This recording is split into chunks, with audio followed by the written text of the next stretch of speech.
시편 149편은 포로 생활에서 돌아온 사람들이 기록한 시입니다.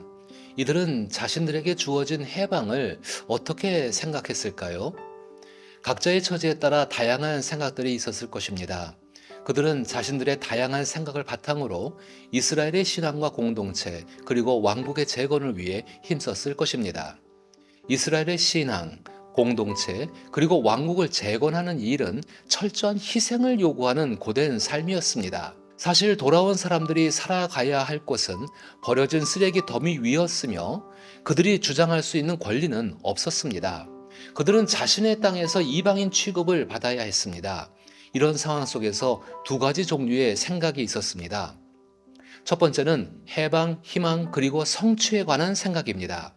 희망이 없던 포로 생활에서 벗어나 자신들의 것을 만들 수 있으며 잃어버렸던 영광을 회복하는 부흥을 이룰 수 있다는 희망과 성취의 생각입니다. 또한 하나님께서 자신들을 도우셔서 해방과 희망, 성취를 통해 영광을 받으신다는 믿음도 포함되어 있습니다. 또 다른 생각은 포로 생활에서 돌아온 것이 선하신 인격의 하나님께서 하나님의 말씀과 약속을 이루시는 것으로 이해하는 사람들이 있었다는 것입니다. 이들은 돌아온 사람들 중 소수에 해당하는 적은 무리였습니다. 몇몇은 해방과 희망, 성취에 대한 생각을 하지 않았습니다. 그들은 포로 생활에서 돌아올 수 있었던 이유를 하나님께서 애굽에서 노예 생활을 하던 조상들을 위해 선하신 인격과 능력으로 말씀과 약속을 이루신 것이라고 믿었습니다. 그리고 자신들의 고된 삶도 하나님의 말씀과 약속을 이루는 과정임을 확신하게 되었습니다. 시편 149편의 내용을 살펴보기 전에 잠시 생각해 보는 것이 좋겠습니다.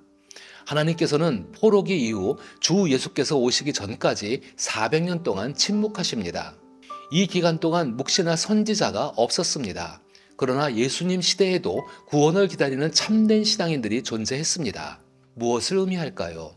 하나님을 진정으로 높이는 사람은 적은 무리이며 하나님을 높이는 참된 할렐루야의 삶은 많은 사람들이 평범하게 가는 길이 아닙니다. 그런데 그 사람들 속에 하나님 나라가 존재한다는 것입니다. 이런 생각을 가지고 시편 149편을 생각해 봅니다.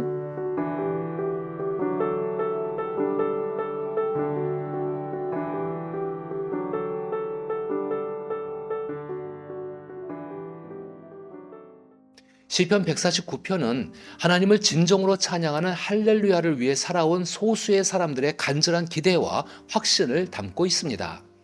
따라서 이 시편은 할렐루야를 위한 삶이 하나님의 나라에 어떤 의미를 지니는지를 설명하고 있습니다. 1절부터 4절은 하나님의 구원을 완성하는 내용을 담고 있습니다. 시인은 소수의 무리에 속해 있습니다. 이 소수의 무리가 느끼는 하나님 나라에 대한 감정은 4절의 여호와께서는 자기 백성을 기뻐하시며 겸손한 자를 구원으로 아름답게 하심이로다 라는 표현에서 드러납니다.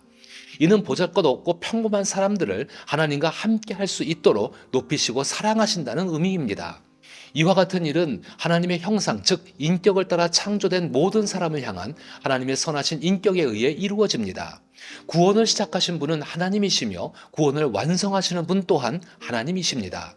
그런데 포로 생활에서 돌아온 대부분의 사람들은 자신들이 해방되었다는 사실과 재건에 대한 희망과 성취에 몰두하여 오히려 그들 안에서 행하시는 하나님의 선하신 인격을 닮아가는 삶, 즉 하나님의 말씀에 복종하는 삶을 진심으로 살아가려 하지 않았습니다. 할렐루야를 위한 삶은 개인의 삶에서도 시작됩니다. 바울 사도는 복음으로 기뻐하는 빌립보 교회와 성도들에 대해 언급하였습니다.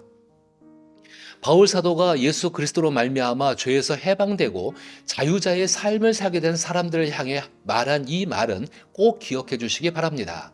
세상을 살아가면서 나를 복되게 하는 것이 하나님의 소원임을 깨달아야 합니다. 이러한 깨달음은 하나님께서 모든 것을 합력하여 선을 이루시는 과정에 나 자신이 포함되어 있음을 인식하게 하며 그로 인해 하나님께 기쁨을 느끼게 됩니다.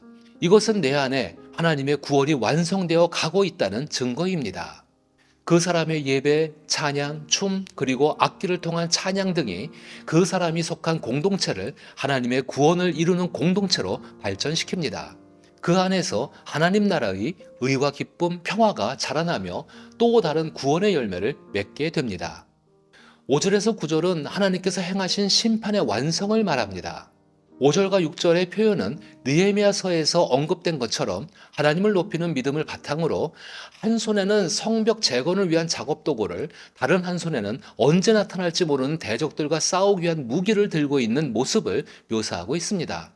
아무것도 없는 황무지에서 하나님의 말씀과 약속을 이루기 위한 수고는 훗날 하나님의 심판이 이루어질 때, 9절에 이런 영광은 그의 모든 성도에게 있도다 라는 표현처럼 하나님께서 세상을 심판하시는 모습을 지켜보며 하나님께 더 높여드리는 영광을 얻게 될 것입니다. 하나님의 심판의 완성은 성도들의 눈물과 피 흘림에 대한 보상입니다.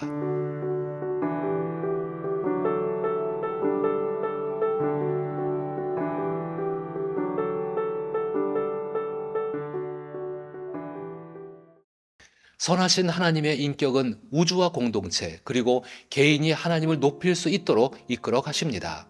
선하신 하나님의 인격으로 창조된 모든 존재는 마침내 할렐루야를 통해 자신의 존재로 하나님께 영광을 돌리며 창조주 하나님의 영광을 함께 경험하게 됩니다. 하나님께서는 모든 창조물이 하나님께 할렐루야를 드리는 일을 주 예수 그리스도를 통해 시작하셨습니다. 그리고 성령으로 이를 완성하십니다. 이는 처음 창조를 완성하는 새로운 창조입니다.